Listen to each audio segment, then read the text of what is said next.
Assalamualaikum warahmatullahi wabarakatuh. Alhamdulillahi rabbil alamin. Wassalatu wassalamu ala ashrafil mursalin. Nabiyyina wa maulana Muhammadin wa ala alihi wa sahbihi ajma'in. Wa ashhadu an la ilaha illallah wahdahu la syarikalah. Wa ashhadu anna Muhammadan abduhu wa rasuluh. Sallallahu alaihi wa ala alihi wa sahbihi wa sallama tasliman katsira. Thumma amma ba'd. Alhamdulillah, puji syukur kita haturkan kehadirat Allah Subhanahu wa taala. Di kesempatan pagi hari ini kembali kita belajar bersama membaca buku tentang pengantar permodalan dalam Islam. Dan insyaallah akan kita lanjutkan pembacaan keterangan dari Al-Ma'ayir Syar'iyyah masih terkait akad mudharabah. Di poin 9 atau di pasal 9.2 dinyatakan pemilik modal boleh membatasi aktivitas mudharib. Pemilik modal boleh membatasi aktivitas mudharib demi kemaslahatan menurut standar pemilik modal. Boleh menentukan waktu, boleh menentukan tempat, sehingga investasi disyaratkan pada waktu tertentu atau negara tertentu atau pasar di negeri tertentu atau medan investasi tertentu, hukumnya boleh. Investasi juga boleh disyaratkan pada sektor tertentu, seperti jasa atau perdagangan, kemudian penentuan satu komoditas tertentu, atau beberapa komoditas yang tidak boleh dilanggar oleh mudharib. Dengan syarat ketentuan tersebut sejalan dengan apa yang diinginkan dari akad mudharabah. Sehingga kalau akad mudharabahnya adalah akad misalnya manufaktur, berarti nanti arahnya ke arah manufaktur. Kalau akad mudharabahnya untuk unit konsumer, maka nanti arahnya adalah arah usaha konsumer dan seterusnya. Dan jenis barang yang ditetapkan tadi tersedia bukannya menghalangi tujuan mudharabah itu sendiri. Jenis barang yang telah ditetapkan yang tadi disebutkan oleh sahibul mal bukan bertujuan dalam rangka untuk menghalangi tujuan mudharabah. Baik, kita bisa memahami ini karena pada dasarnya seorang mudharib hakikatnya adalah orang yang mendapatkan amanah dari sahibul mal. Sahibul mal memberikan amanah kepada mudharib. Sehingga ketika mudharib itu bekerja, maka diperbolehkan bagi sahibul mal untuk mengatur setiap aktivitas yang dilakukan oleh mudharib. Karena itu adalah amanah yang diberikan oleh sahibul mal. Dan ketika dia boleh mengatur, maka boleh membatasi dan seterusnya. Dan ini berdasarkan pendapat yang lebih kuat dalam masalah mudharabah, bahwa mudharabah sebagaimana boleh dilakukan secara mutlak, boleh juga dilakukan secara muqayyad. Selanjutnya, pemilik modal tidak berhak mensyaratkan bahwa dia juga boleh mengelola bersama mudharib, melakukan aktivitas bersama dalam jual beli dan serah terima. Kalau seperti itu yang terjadi, ya, harus minta izin kepada mudharib. Dan itu tidak bisa dimasukkan ke dalam syarat. Atau memintanya untuk selalu berkonsultasi dalam segala hal. Dan tidak boleh memutuskan satu perkara tanpa pertimbangan pemilik modal. Atau mendiktenya dengan syarat yang memaksa. Seperti mewajibkan mudharib bekerja sama dengan orang tertentu. Atau mencampurkan hartanya dengan harta mudharabah. Karena kalau ini dilakukan, jadinya mudharib tidak bisa banyak bergerak.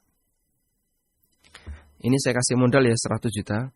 Kalau kamu mau usaha apapun, ada masalah apapun, punya kebijakan usaha apapun, konsultasikan dulu ke saya. Kalau enggak, kita enggak jadi mudharabah. Kamu harus nanggung resiko jika terjadi kerugian. Kalau seperti itu caranya, maka mudharib tidak punya celah untuk mengatur aktivitasnya. Sehingga semuanya harus konsultasi dulu, konsultasi lagi. Bisa sehari berkali-kali. Jadinya bukan mudharabah lagi ini. Jadinya ini karyawan. Sehingga kenapa dicantumkan dalam poin 9,3 ini? Ketentuan bahwasanya sahibul mal tidak boleh terlalu dalam ikut campur. Sahibul mal tidak boleh terlalu dalam ikut campur.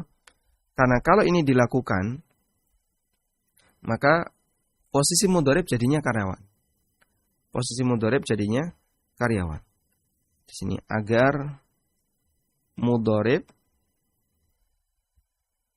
tidak jadi karyawan. Karena ketika mudhari'b jadi karyawan, ya apa bedanya akad ijarah dengan akad mudharabah? Sehingga di posisi ini mudhari'b wajib memiliki ruang atau harus memiliki ruang untuk membuat kebijakan terkait unit usaha yang dia selenggarakan.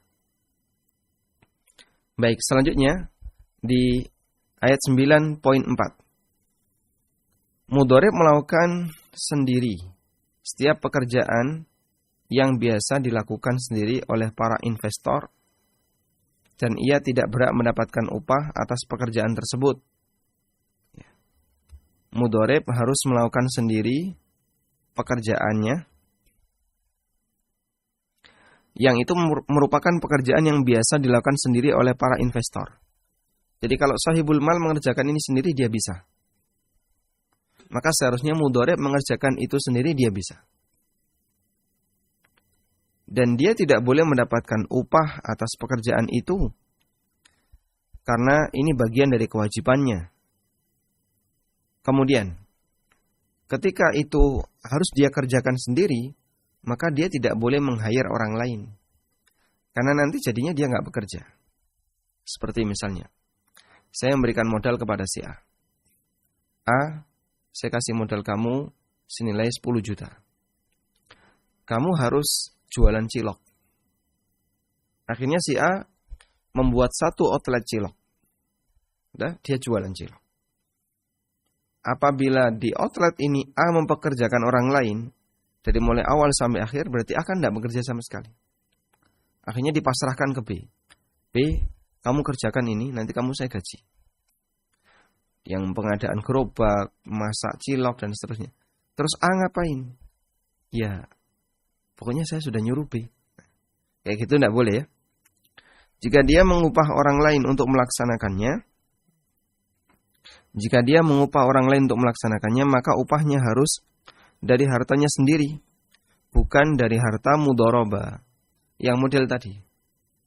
Ya, saya biar bisa istirahat. Karena dia seharusnya bekerja, tapi dia nggak bekerja. Lalu dia nyuruh orang lain, akhirnya orang lain yang bekerja. Maka dia harus menggaji orang itu dengan biaya pribadinya. Mudhari'b boleh meminta upah dari harta mudharabah untuk mengerjakan hal-hal yang tidak menjadi kewajibannya. Artinya di luar unit mudharabah, kalau kemudian dia diminta oleh sahibul mal, lalu dia bersedia, maka dia boleh dapat gaji. Baik, misalnya mudharabahnya dalam unit usaha jualan getuk misalnya. Lalu sahibul mal yang dia juga seorang developer minta kepada mudhari'b, bisa nggak kau nguruskan pengeringan tanah ini ke notaris misalnya. Akhirnya dibantu oleh mudhari'b. Dan ini jelas berbeda. Yang satu kan unit usaha jualan getuk, yang satu nguruskan pengeringan tanah. Karena sahibul mal punya banyak unit usaha. Maka dalam posisi ini, wallahu ta'ala alam, yang kami pahami, mudhari'b berhak untuk mendapatkan gaji atas tugas menguruskan pengeringan tanah tadi. Karena ini bukan bagian dari kewajibannya dalam unit akad mudharabah yang dia selenggarakan. Walhamdulillah. Selanjutnya, mudhari'b tidak boleh menjual barang dengan harga yang lebih murah dari biasanya. Dan tidak boleh membeli barang dengan harga yang lebih mahal dari biasanya, kecuali jelas kemaslahatannya. Karena ini bisa merugikan praktek mudharabah. Kadang ada sebagian mudhari'b yang terlalu boros. Semua fasilitas dipenuhi. beli ini, beli ini, beli ini. Ayo Pak, kita harus iklan dulu. Iklan di mana? Iklan baliho. Di situ di perempatan itu bagus tuh Pak. Jadi kita prospek dulu. Akhirnya belum apa-apa sudah keluar biaya banyak untuk iklan di mana-mana. Saat dia iklankan di baliho misalnya, waktu dia iklankan, jadinya apa? Rame banget ya. Atau ketika dia iklankan keluar biaya besar. Padahal baru mulai. Dan ketika mulai, masyarakat belum begitu mengenal. Tapi ini sudah keburu keluar biaya yang sangat besar. Nah, seperti itu harus dipertimbangkan apakah di situ ada maslahatnya ataukah tidak. Sehingga pertimbangan dari sisi maslahat, bahwasanya mudharib tidak boleh mengeluarkan dana secara pemborosan tanpa ada kemaslahatan. Selanjutnya mudharib tidak boleh meminjamkan atau menghibahkan atau mensedekahkan harta mudharabah. Jelas ya ini ya. Karena harta mudharabah, modal mudharabah tidak boleh digunakan untuk kegiatan sosial sebab itu bisa merugikan unit usaha mudharabah.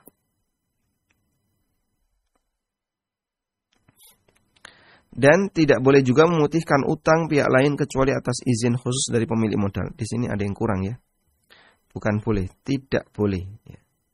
Di halaman 81 bagi jamaah yang punya bukunya Anda tambahkan, tidak boleh. Karena ini semuanya bisa merugikan unit usaha mudharabah. Mudharib berhak mendapatkan biaya perjalanan untuk kemaslahatan mudharabah tergantung kebiasaan. Berhak mendapatkan biaya perjalanan untuk kemaslahatan mudharabah tergantung kepada kebiasaan. Baik. Sehingga kalau biaya perjalanan itu sebenarnya tidak dibutuhkan. Misalnya dari rumah ke kantor. Jaraknya berapa? Cuma 5 kilo. 5 kilo Jogja. 5 kilo Jogja 15 menit tidak ada. Beda dengan 5 kilo Jakarta ya, 2 jam. Sehingga dalam posisi ini, ketika mudharib misalnya datang ke kantor berkali-kali dalam sehari misalnya, minimal ya sekali datang pergi, maka di posisi ini mudharib tidak boleh minta biaya transport. Karena itu hal yang normal yang harus dia keluarkan sendiri. Pak, saya tadi butuh transport ke masjid. Ngapain? Sholat duhur. Masya Allah, sholat duhur butuh transport. Dibebankan kepada harta mudharabah, modal mudharabah. Tidak boleh kayak gitu. Jadi kembalikan kepada urf yang berlaku, sehingga tergantung kebiasaan yang berlaku di masyarakat. Walhamdulillah. Nah, kita punya satu lagi nih ya, terkait berakhirnya mudharabah, pembatalan mudharabah. Seperti yang kita tahu bahwa akad mudharabah adalah akad yang sifatnya jaiz. Mudharabah adalah akad jaiz. Karena dia akad jaiz, maka dalam praktek mudharabah boleh dibatalkan secara sepihak. Mudharabah berakhir dalam kondisi-kondisi berikut. Yang pertama, pembatalan atas keinginan dari salah satu pihak. Karena mudharabah termasuk kategori akad yang tidak mengikat. Sehingga boleh dibatalkan secara sepihak. Yang kedua, pembatalan karena kesepakatan kedua belah pihak. Baik. Insya Allah cukup jelas ya. Nah, kalau yang kedua ini kita bisa paham. Yang pertama, nanti ada sedikit pembatasan yang harus diperhatikan. Yang ketiga, berakhirnya waktu mudharabah. Jika kedua belah pihak bersepakat untuk menetapkan tempo berakhirnya, kecuali dalam kondisi yang mengharuskan untuk dilanjutkan. Misalnya dalam waktu 2 tahun. Begitu selesai 2 tahun berakhir. Nah, angka 2 tahun itu kesepakatan kedua belah pihak. Kecuali dalam kondisi yang mengharuskan untuk dilanjutkan. Misalnya, usaha tanam padi misalnya. Saya sebagai pemodal, saya kasih modal 5 juta. Kemudian pemilik lahan sebagai pengelola sawahnya, pengelola tanam padi. Saya kasih modal 5 juta. Dan nanti bagi hasilnya adalah 30-70. Saya 30%, petaninya 70%. Udah jalan. Ketika itu dijalankan, Anda bisa lihat. Pada waktu ini dijalankan, ternyata kesepakatan kita 2 tahun ya. Ternyata pas akhir, ini sudah 2 tahun Pak. Kita harus membatalkan mudharabah sesuai kesepakatan. Ternyata usia padinya baru sebulan. Kan tanam, panen, tanam lagi, panen lagi, tanam lagi, panen lagi. Usia padinya di angka pas di usia 1 bulan. Berarti kurang sekian bulan lagi baru bisa dipanen. Nah, kalau seperti itu yang terjadi, maka mengharuskan untuk dilanjutkan sampai selesai agar tidak merugikan praktek mudharabah. Kemudian yang berikutnya, mudharabah bisa jadi batal apabila modalnya lenyap dan hancurnya harta mudharabah. Intinya modalnya sudah hilang, habis. Modalnya habis. Kemudian yang kelima adalah wafatnya mudharib atau likuidasi perusahaan mudharabah. Wafatnya mudharib kenapa tidak digantikan ahli waris? Karena pemilik modal bisa jadi percayanya pada mudharib bukan kepada ahli warisnya. Bisa jadi misalnya si A ini ya, seorang lelaki yang ulet dalam bekerja. Lalu si B ngasih modal kepada si A. Anaknya A ini perempuan semua. Kemudian ketika A meninggal dunia, tidak dilanjutkan oleh anaknya. Kenapa? Anaknya ini belum tentu punya keahlian seperti bapaknya. Sehingga bisa saja si B kemudian langsung mengambil alih dan dia misalnya dialihkan ke orang lain yang laki-laki biar lebih lincah dalam melakukan usaha, hukumnya diperbolehkan.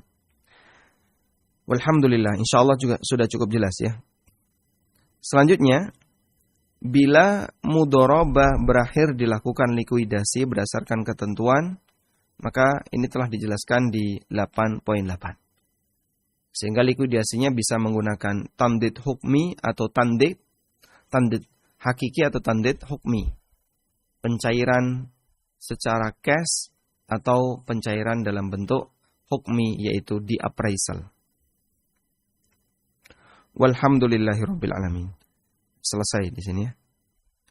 Dan dulu pernah kita sampaikan bahwa mudharabah bisa dibatalkan secara sepihak dengan syarat bahwa dalam akad mudharabah di situ tidak dibatasi oleh waktu, dan yang kedua memungkinkan untuk dilakukan tamdid, likuidasi, agar tidak merugikan salah satu pihak. Wallahu a'lam. Baik. Selanjutnya kita beralih ke akad musyarakah. Jadi sampai di sini selesai tentang akad mudharabah. Mudharabah selesai. Berikutnya kita lanjut ke akad musyarakah. Dan ini merupakan jenis kedua dari akad permodalan. Karena kita tahu bahwasanya akad permodalan dulu pernah kita sampaikan ya. Akad permodalan ada 2. Ada mudharabah yang kami bahas di buku ini. Ada mudharabah dan ada musyarakah. Ini sudah selesai kita bahas. Berikutnya yang musyarakah. Bedanya, saya yakin para jamaah sudah sering mendengarnya, bahwasanya mudharabah lebih sempit dibandingkan musyarakah, karena mudharabah adalah salah satu contoh musyarakah. Sekarang kita lihat memahami musyarakah. Musyarakah atau syirkah secara bahasa artinya adalah ikhtilat, bercampur atau bergabung. Secara bahasa artinya ikhtilat, bercampur atau bergabung. Sementara pengertian musyarakah secara istilah tidak jauh dengan makna asal bahasanya, yaitu akad kerjasama antara dua pihak atau lebih. Dan itu bisa berbeda-beda batasnya tergantung jenis musyarakah yang mereka lakukan. Sehingga kenapa disebut musyarakah yang secara bahasa artinya ikhtilat? Karena orang yang melakukan musyarakah, mereka mencampurkan antara modal dengan usaha. Ya. Jadi unsur akad kerjasama,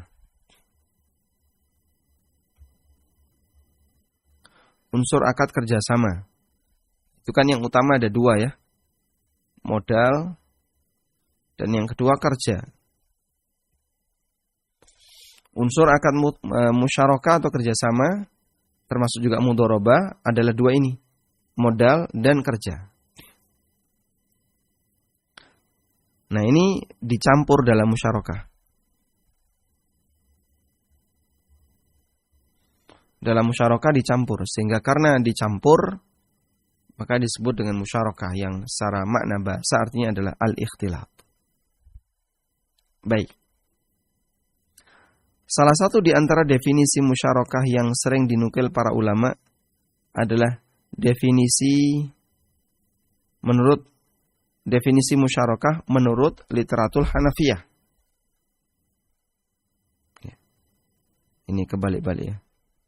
Definisi musyarakah menurut literatur Hanafiyah. Dinyatakan di situ asyirkah aqdun baina tsnaini fa aktsar ala ay yakuna ra'sul mali war ribh mushtarakun bainahum. Yang dimaksud dengan syirkah atau akad musyarakah adalah akad antara dua orang atau lebih, ala ay yakuna, di mana posisi modalnya, ala ay yakuna ra'sul mal, posisi modalnya war ribh dan keuntungan, mushtarakun bainahum, sama-sama punya andil di antara mereka. Mushtarak itu artinya milik bersama. Bainahum, di antara mereka. Makanya Allah Subhanahu wa taala tidak ridho ketika dia disekutukan. Karena ketika ada seorang hamba yang dianggap sekutu Allah dalam masalah tertentu, maka berarti dia bersyirkah. Dia bersyirkah dengan Allah Ta'ala. Padahal tidak ada hamba yang membantu Allah dalam penciptaan langit dan bumi. Tidak ada hamba yang membantu Allah dalam mengatur alam semesta. Karena itu tidak boleh hamba diikut sertakan sehingga dia bersyirkah dengan Allah Subhanahu wa taala. Nah, Nabi SAW pernah bersabda, Allah berfirman, Ana aghna syuraka'i anisyirki bi. Aku adalah zat yang paling tidak butuh sekutu ketika aku disekutukan.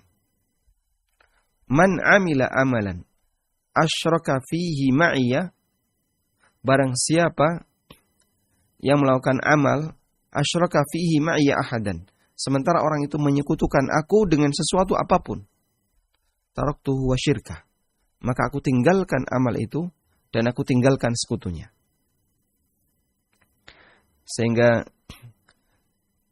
menyekutukan Allah dalam hal ini dianggap telah menyertakan makhluk dengan Allah dalam hak yang itu menjadi hak khusus Allah. Ini dosa yang sangat besar.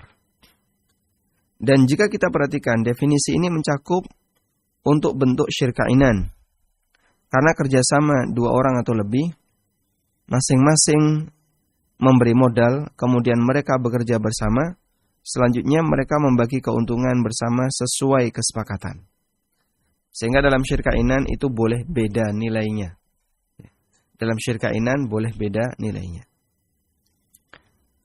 Kemudian di sini ada definisi yang lain yang disampaikan dalam Al-Ma'ayir Syar'iyyah mengenai pasal syirkah. Mereka memberikan definisi ittifaqus naini au aksar ala khalti ma alayhima au amalayhima au iltizamaihima fi dhimmah biqasdil istirbah. Kesepakatan dua orang atau lebih untuk menggabungkan harta mereka atau menggabungkan kerja mereka atau tanggung jawab mereka, tanggungan kewajiban yang mereka lakukan, biqasdil istirbah, dengan tujuan untuk mendapatkan ribah, untuk mendapatkan keuntungan. Dengan tujuan untuk mendapatkan keuntungan. Baik, sehingga tujuannya bukan untuk kegiatan sosial, tapi agar nanti bisa semakin berkembang. Nah, kemudian di sini kami sebutkan beberapa dalil akad musyarakah. Syirkah atau musyarakah dibolehkan berdasarkan dalil Al-Quran, Sunnah, dan Ijma'.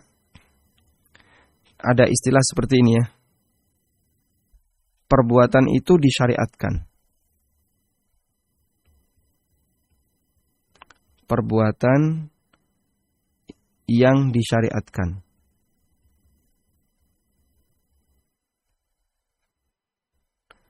Apa makna kata disyariatkan? Perbuatan yang disyariatkan. Apa makna yang disyariatkan? Ada dua. Jika itu adalah perbuatan ibadah, maka makna yang disyariatkan adalah diperintah. Diperintahkan. Baik ibadah wajib maupun ibadah sunnah. Kalau wajib berarti perintah yang harus dikerjakan. Kalau sunnah berarti perintah yang sifatnya anjuran. Sementara yang kedua adalah masalah muamalah. Maka yang dimaksud perbuatan yang disyariatkan adalah perbuatan yang mubah, yang dibolehkan.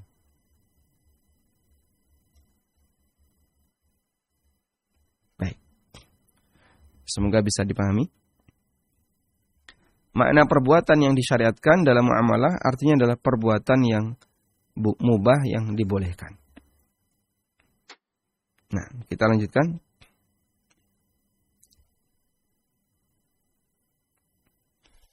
Musyarakah dibolehkan berdasarkan dalil Al-Quran, Sunnah, dan Ijma'. Dalil Al-Quran tentang warisan saudara. Allah Ta'ala berfirman, فَإِنْ كَانُوا أَكْثَرَ مِنْ ذَلِكَ فَهُمْ شُرَكَاءُ فِي الثُّلُثِ. Apabila saudara seibu itu jumlahnya lebih dari seorang, maka mereka syuraka'u fi thuluts, mendapatkan sepertiga, dan itu jadi milik bersama. Allah sebut di sini syuraka'u fi thuluts, sepertiga, dan mereka memiliki hak bersama.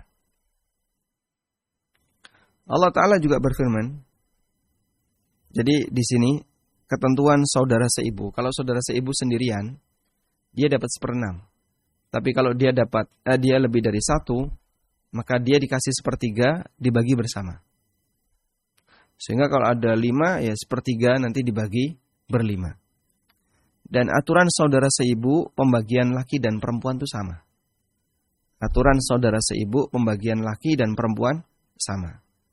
Ada beberapa aturan yang unik untuk saudara seibu, ya. Dan kami sebutkan ini di buku Pengantar Ilmu Waris. Salah satunya adalah bahwa saudara seibu, laki dan perempuan itu dibagi rata. Kemudian Allah juga menceritakan tentang syirkah di zaman Nabi Dawud alaihi salatu wassalam. Wa inna katsiran minal khulata la yabghi ba'duhum 'ala ba'din illa alladhina amanu wa 'amilus solihati wa qalilum mahum. Sungguhnya kebanyakan dari orang-orang yang berserikat itu, sebagian mereka mendolimi yang lain. Illa alladhina amanu wa 'amilus solihat, kecuali orang yang beriman dan beramal saleh. wa qalilum mahum, dan betapa sedikitnya orang semacam ini. Baik. Maka dalam hal ini Allah cerita tentang masa silam yang terjadi di zaman Nabi Daud, dan itu tidak ada pengingkaran. Dan kita lihat bahwasanya yang namanya al-khulata, orang yang berserikat dalam kegiatan tertentu, apabila didasari dengan iman, amal saleh, maka insya Allah menjadi usaha syirkah, kerjasama yang diberkahi. Sementara dalil dari sunnah, diriwayatkan Al-Hakim bahwa Nabi Sallallahu Alaihi Wasallam pernah bersekutu dagangan dengan Sa'id bin Abi Sa'id Al-Makhzumi di awal Islam. Al-Makhzumi dari suku Makhzum, dan suku Makhzum ini termasuk di antara suku yang dimuliakan, dihormati di tengah orang Quraisy. Ketika penaklukan kota Mekah, beliau bersabda kepada Sa'id bin Abi Sa'id, "Marhaban bi akhi wa syariki, kana la yudari wa la yumari." Selamat datang wahai saudaraku, rekan syirkahku. Disebut oleh Nabi SAW, rekan syirkah. Ya. Yang tidak pernah melakukan mudarah dan tidak sengketa denganku. Kana la yudari wa la yumari. Sehingga Nabi SAW tetap mengenang yang dulu pernah hubungan baik dengan orang ini, padahal dia ketika itu kemungkinan besar dalam posisi non muslim. Wallahu a'lam. Walhamdulillahirabbil alamin. Baik, sampai di sini insyaallah yang kita sampaikan dulu, dan kita masih melanjutkan tentang beberapa muqaddimah seputar akad musyarakah. Semoga apa yang kita sampaikan ini bermanfaat. Wassallallahu ala nabiyyina Muhammadin wa ala alihi wa sahbihi wasallam.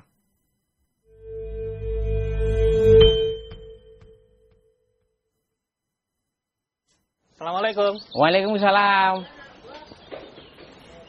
Mas Tri jadi dipinjemin modal nggak, Mas? Mas Tri yang mana? Alah, yang Mas Tri yang kemarin panjenengan motivasi sedekah itu loh, 30 juta. Oh, Mas Tri yang itu belum ya. Gimana toh? Nah, saya punya ide, Mas. Gimana kalau saya modalin? Wah, menarik itu. Mantap toh? Terus gimana? Tapi ada syaratnya, Mas. Syaratnya gimana? Nah, keuntungan tahun pertama itu buat saya semua. Baru setelah tahun berikutnya kita bagi hasil, kita sharing hasil. Piye, menarik ora? Ayo nek kayak gitu ya ndak boleh toh ya. Itu melanggar syariat. Loh, melanggar gimana, kan sama-sama enak. Melanggar gimana? Kayak ini loh. Tak bacakan ini loh. Mana-mana. Jelas dengan jelas ini loh. Kasus yang semisal jika dalam kerjasama mudharabah pemodal meminta pembagian tertentu, misal dia minta semua hasil di tahun pertama milik pemodal, sementara hasil di tahun kedua milik pengelola, ini tidak diperbolehkan, melanggar syariat. Sudah dijelaskan ini. Loh, kok jenengan pintar ya, Mas? Loh, baca buku Buku apa? Loh, buku pengantar permodalan dalam Islam karya Ustadz Aminur Bait. Nek misalnya mau punya buku itu gimana caranya? Loh, gampang. Beli di ANB Store atau enggak klik anbstore.id. Oh, siap. Itu tak segera beli biar saya tambah pinter. Silahkan. Assalamualaikum. Waalaikumsalam.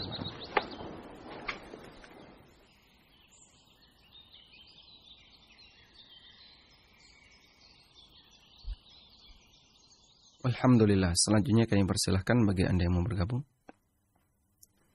Silahkan.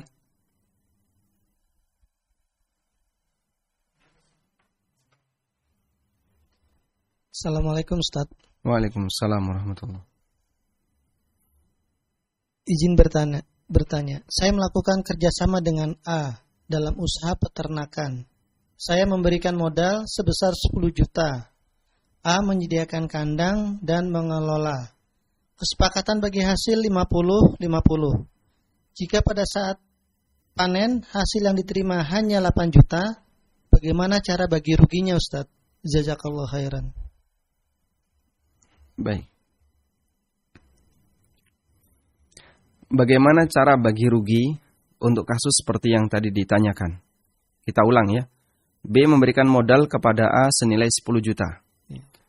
A menyediakan modal berupa kandang dan pengelolaan.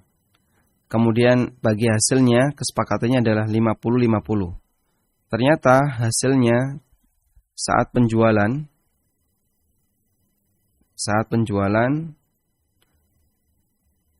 ternyata hasilnya tinggal 8 juta. Bagaimana cara bagi ruginya? Baik, sekarang kita lihat di sini ya. Jadi, cara untuk menentukan bagi rugi, Anda lihat di posisi modal. Modal untuk B adalah uang 10 juta. Modal untuk A adalah kandang. Baik, kalau mau ditambahkan kerja. Kerja ini ada di pihak A. Sudah? Karena rugi, maka kerja tidak mendapatkan nilai apapun. Kita sudah selesaikan di sini, sehingga kerja kita coret.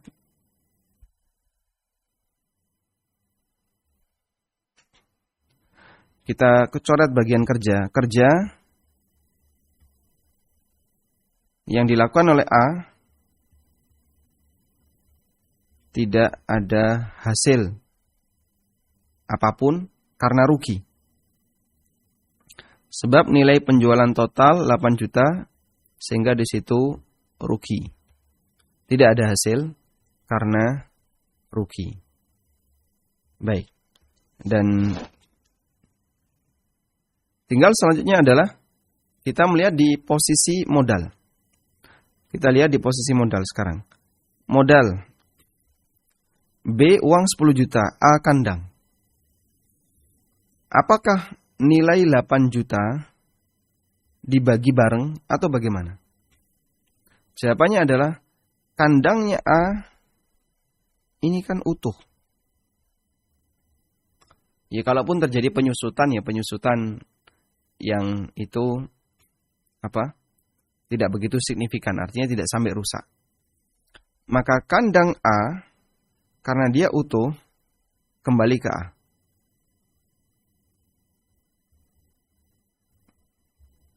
Berarti kan modal A balik. Kandangnya A balik, berarti modalnya balik. Sudah? Sementara uang B yang 10 juta, ini berkurang.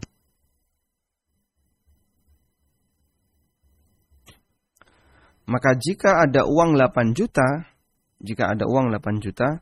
itu adalah hak B. Berkurang jadi 8 juta. Maka yang 8 juta itu menjadi haknya B. Sehingga dia diserahkan ke B. Wallahu alam, itu yang kami pahami. Dapat 8 juta, ya udah semuanya masuk ke B. Karena B modalnya 10 juta. Dan ini nilainya kurang dari 10 juta. Kecuali kalau kandangnya ini juga dari B. Nah, kalau kandangnya dari B, maka kandang balik itu dihitung juga ya. Kandang ini dulu modalnya 10 juta, kandangnya saja 2 juta. Kandangnya saja 2 juta. Berarti di posisi ini yang balik 2 juta kandang. Udah aman. Tinggal uang sisa balik juga ke B. Wallahu a'lam. Semoga bisa dipahami ya. Jadi kenapa si A tidak mendapatkan nilai dari 8 juta? Karena kerja dia tidak ada hasil. Kerja yang dia lakukan tidak ada hasil. Maka dia nggak dapat apapun dari kerja dia. Sedangkan modal dia masih utuh. Sehingga dikembalikan. Kembali ke A. Maka yang 8 juta semuanya adalah milik si B sebagai pemodal. Wallahu a'lam. Baik. Silakan. Halo. Assalamualaikum Ustaz. Waalaikumsalam warahmatullahi wabarakatuh. Tafadhali. Ustaz izin bertanya. Ini keluar dari tema masalah mengenai arisan Ustaz dan door prize serta hadiah, lomba hadiah. Saya adalah istri dari suami yang bekerja di BUMN. Kami sebagai istri karyawan mempunyai kegiatan ibu-ibu yang dinamakan arisan. setiap 2 bulan sekali kami mengadakan kegiatan arisan.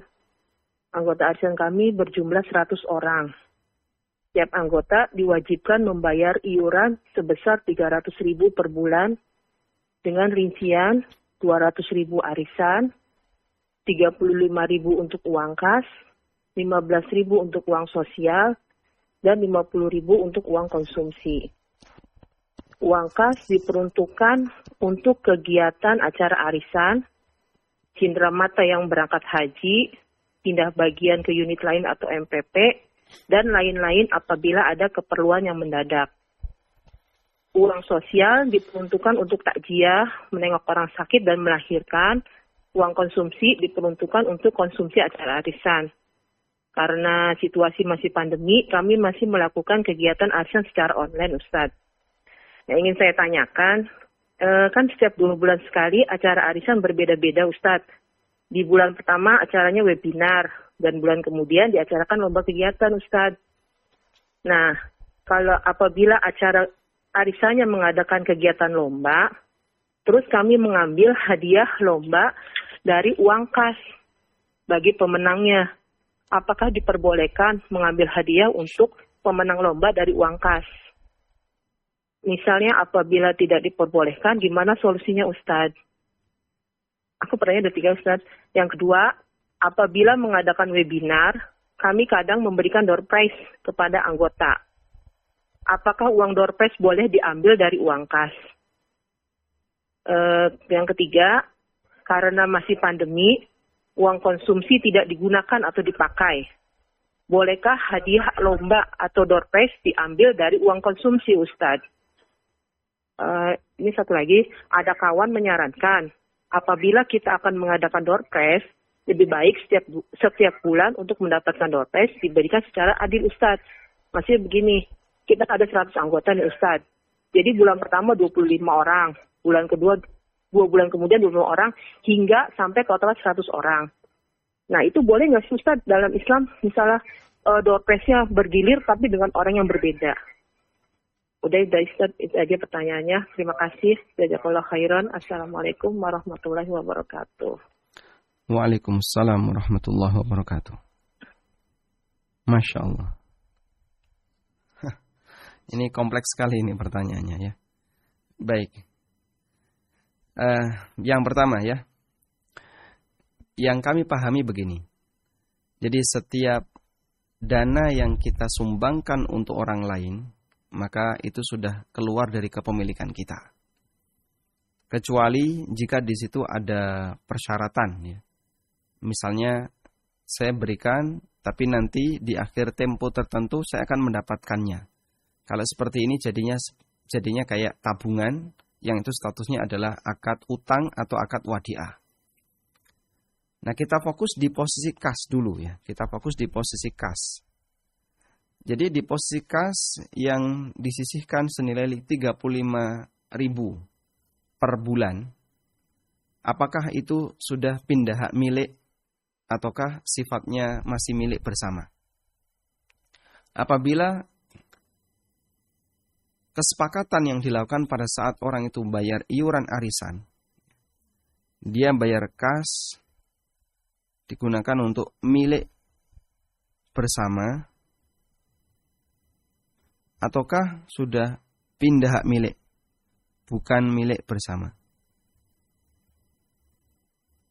Ataukah itu bukan milik bersama? Apabila posisi kas yang disetorkan oleh para anggota diniatkan bahwasanya itu adalah milik bersama, sehingga nanti difungsikan untuk kegiatan yang kembali kepada anggota, maka yang saya pahami wallahu a'lam tidak bisa dijadikan sebagai hadiah untuk lomba. Karena kalau itu dijadikan sebagai hadiah untuk lomba, dengan asumsi perlombaannya adalah perlombaan yang sifatnya mubah, bukan perlombaan yang mendukung kegiatan dakwah, maka di situ lebih dekat kepada taruhan hadiah. Jadi misalnya lomba kerajinan tangan. Lomba kerajinan tangan hadiahnya diambilkan dari peserta. Itu kan tidak boleh. Karena ini sama sebagaimana layaknya taruhan. Kita taruhan ya. Saya 35.000, kamu juga sama. Sekarang kita lomba bareng-bareng. Nanti siapa yang menang dia dapat duitnya orang lain. Nah kayak gitu tidak boleh. Karena dia masih milik bersama. Tapi kalau dia bukan milik bersama, itu sudah kita lepas. Bukan lagi milik kita. Itu adalah milik lembaga misalnya. Dan nanti terserah lembaga. Maka itu mau diarahkan kemanapun, anggota sama sekali tidak pernah ikut campur dan tidak mengarahkan apapun, yang jelas diserahkan ke lembaga. Kalau seperti ini kasusnya, berarti kas mirip sebagaimana dana sosial. Nah, karena itu mengingat tadi dibedakan, ada kas dan ada dana sosial. Yang kami pahami, kas itu berstatus sebagai milik bersama. Sehingga dia adalah mal musya, harta al musya. Nah, harta musya ini penggunaannya sesuai dengan kesepakatan, tapi tidak boleh dijadikan sebagai sebagai alat untuk praktek yang bermasalah. Seperti tadi ya. Ini dikesankan sebagai taruhan misalnya. Ada lomba kemudian dikasih hadiah dari kas milik bersama. Yang seperti ini tidak diperbolehkan. Tapi kalau untuk yang lain, misalnya untuk uang konsumsi, insya Allah tidak apa-apa. Kemudian dipakai untuk kegiatan bareng. Lembaga ini mau mengadakan baksos. Lalu baksos menggunakan kas tadi.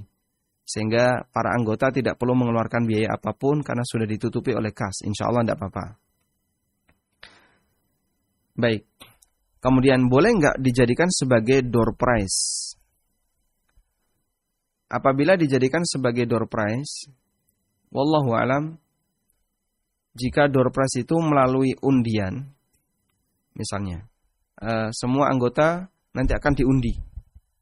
Kemudian siapa yang namanya keluar, dia akan mendapatkan hadiah door prize yang itu diambilkan dari kas. Yang saya pahami sama statusnya sebagaimana tadi, hadiah untuk lomba. Sama sebagaimana statusnya hadiah untuk lomba. Lebih amannya begini ya, kalau bisa untuk uang kas, uang door prize, ini jangan diambilkan dari iuran. Karena kas itu kan berasal dari iuran. Nah, kalau dia dari iuran, berarti dia milik bersama tadi ya. Dan sesuatu yang menjadi milik bersama, itu menjadi mal musya, harta musya.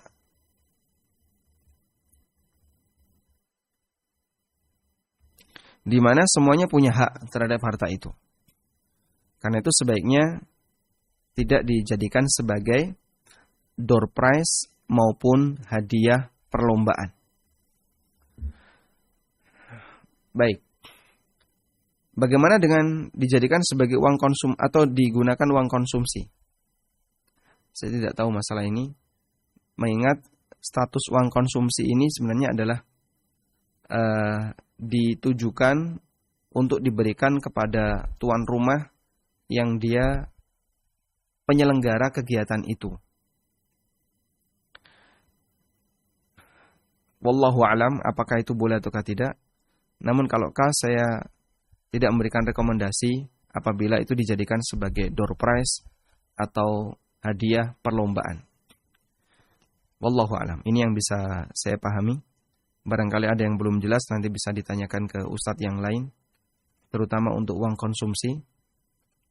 Dan kalau mau ngasih hadiah atau door prize di acara-acara yang Anda selenggarakan, mungkin bisa disiasati dengan cara sumbangan dari salah satu anggota atau iklan ya, dari iklan. Siapa yang mau iklan, mau promosi, dia nyumbang uang, kemudian nanti dana itu yang dipakai untuk door prize atau hadiah. Kalau seperti ini insya Allah tidak masalah. Wallahu a'lam. Baik, silakan. Assalamualaikum Ustaz. Waalaikumsalam warahmatullahi. Semoga Ustaz dan tim selalu dirahmati Allah. Amin walakum bimithlin. Saya Wira dari Pekanbaru Ustaz. Tafadhal. mau tanya tentang untuk hadiah Ustadz. Saya punya usaha jasa potong. Kemudian kalau kita memberikan hadiah dengan catatan atau dengan syarat belanja 2 juta dikasih baju kaos gitu, Ustadz. Itu diperbolehkan atau tidak, Ustadz? Atau mungkin diundi nantinya siapa yang terbanyak belanjanya di bulan Februari itu akan mendapatkan handphone misalnya, Ustadz. Itu diperbolehkan atau tidak, Ustadz? Terima kasih, Ustadz. Syukran.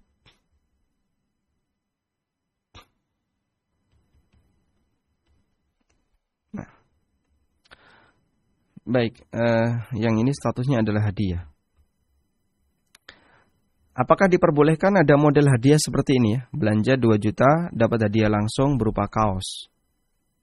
Atau siapa yang paling banyak belanjanya, maka nanti berhak dapat hadiah HP dengan cara diundi. Apakah ini boleh? Pertama begini. Orang belanja 2 juta, apa tujuannya? Jika tujuan dia adalah dapat barang, jika tujuan dia adalah dalam rangka untuk dapat barang, berarti transaksi jual belinya sudah selesai. Maka akad sudah final. Sehingga ya, dalam keseimbangan iwad dan mu'awwad, dalam keseimbangan iwad dan mu'awwad, iwadnya senilai 2 juta. Mu'awwadnya adalah barang. Tadi usaha potong apa? Potong ayam misalnya. Intinya dia bisa mendapatkan barang dengan bayar 2 juta. Dan di sini sudah selesai. Andaikan cuma dikasih ini tok, konsumen nggak bakalan minta yang lain. Sudah selesai. Sudah? Nah, ketika akad sudah final, sudah selesai, lalu Anda ngasih hadiah, maka hadiah ini kan sifatnya free, gratisan. Dan gratis hukumnya diperbolehkan. Baik gratis tanpa syarat maupun gratis pakai syarat. Nah, sekarang kalau gratisnya pakai syarat, belanja 2 juta dapat kaos. Belanja 2 juta nanti dapat kaos. Dan ini hadiah langsung ya, nggak pakai undian. Jika pakai syarat seperti ini, apakah hukumnya diperbolehkan? Ada 2 pendekatan fikih yang cukup terkenal dalam masalah ini. Pendekatan yang pertama itu adalah hibah thawab.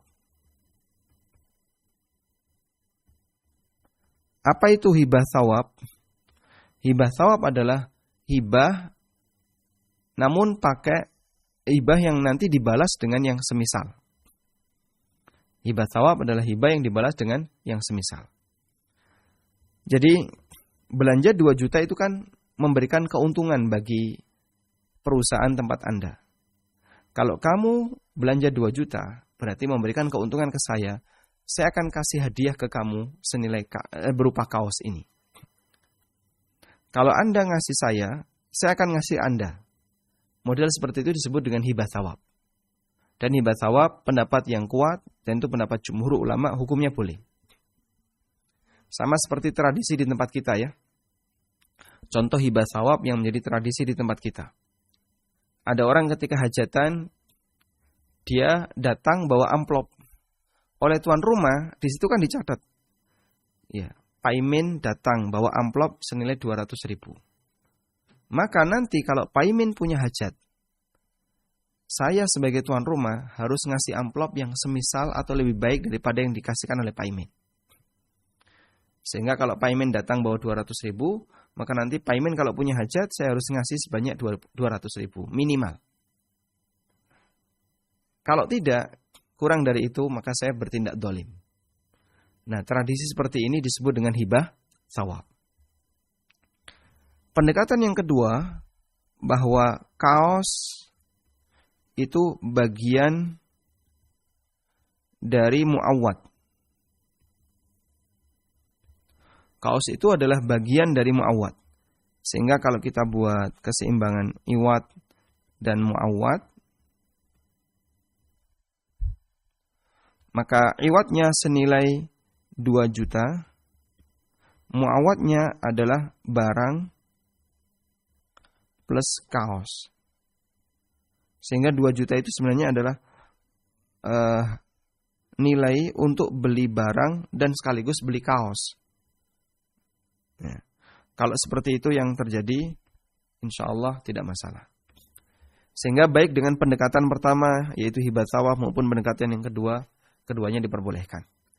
Nah sekarang boleh nggak hadiahnya dalam bentuk HP yang nanti akan diundi? Baik, takyif fikihnya seperti ini ya pendekatannya. Belanja 2 juta. Lalu dapat barang. Dan akadnya sudah final. Sudah? Lalu dikasih hadiah.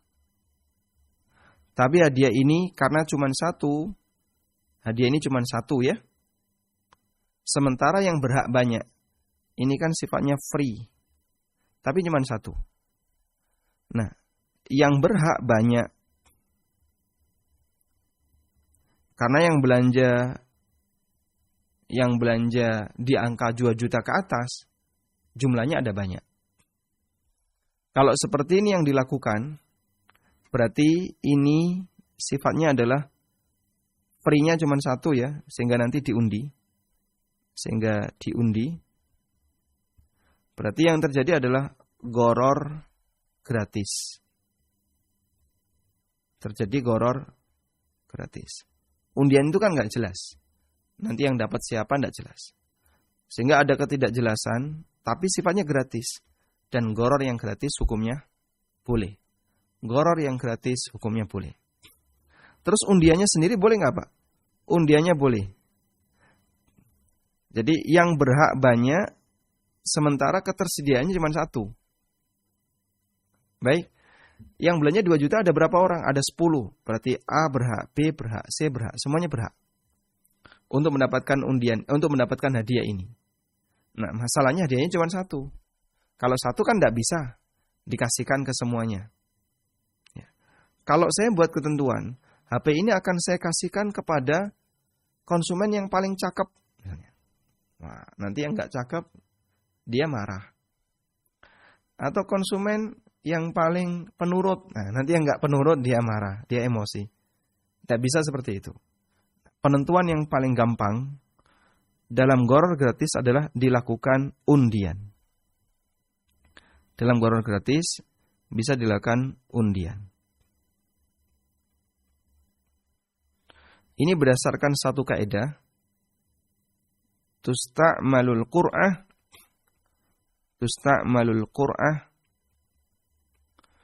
inda tazahumil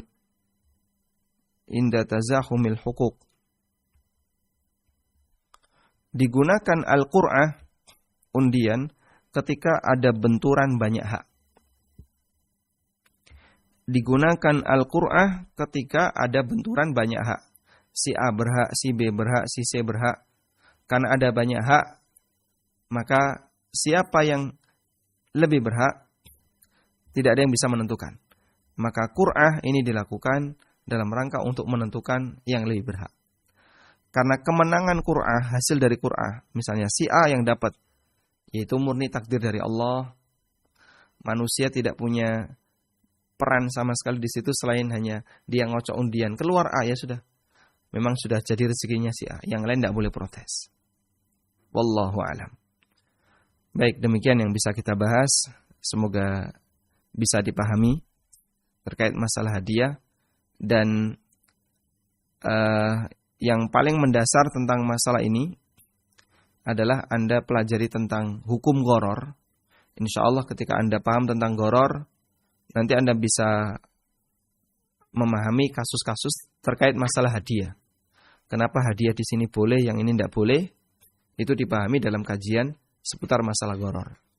Dan buku yang bisa kita jadikan sebagai rujukan, salah satunya adalah buku Pengantar Fikih Jual Beli dan Harta Haram. Di bagian akhir, di situ saya sebutkan tentang masalah goror di masa Nabi SAW, goror di masa sekarang, termasuk juga teori keseimbangan iwad dan muawad, yang ini merupakan tools, ya, sebuah alat yang bisa digunakan untuk meneliti apakah sebuah akad itu ada gorornya ataukah tidak. Demikian yang bisa kita sampaikan. Semoga bermanfaat. Wassallallahu ala nabiyyina Muhammadin wa ala alihi wa sahbihi wasallam.